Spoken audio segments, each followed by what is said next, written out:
Министерството ја почитува само традицијата на протести, секоја година со нов повод. Порачаа од Синдикатот за култура на протестот пред Министерството и обвинуваат дека колективниот договор е ставен под удар и дека се игнорираат правата и достоинството на културните работници. Реакцијата на синдикатот доаѓа откако пред 10 дена Уставниот суд поведе постапка за преиспитување на уставноста на колективниот договор. Овој пат не станува збор само за платите, кои веќе втора година поред ни ги кратат.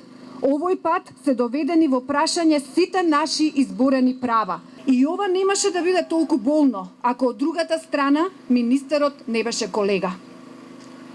По одлуката на Уставниот суд, молк, нема обраќање, нема став, нема збор до вработените, до колегите. Ние не бараме многу, бараме доследност и бараме почит за трудот, за борбата и за вистината.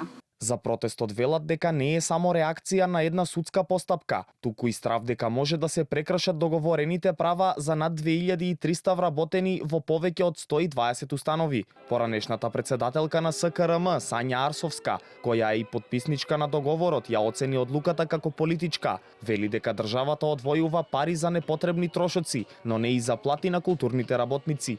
Па добро, стварно, не ли е доста? Не ли е доволно? Дали има смисла? Се наметна некаков наратив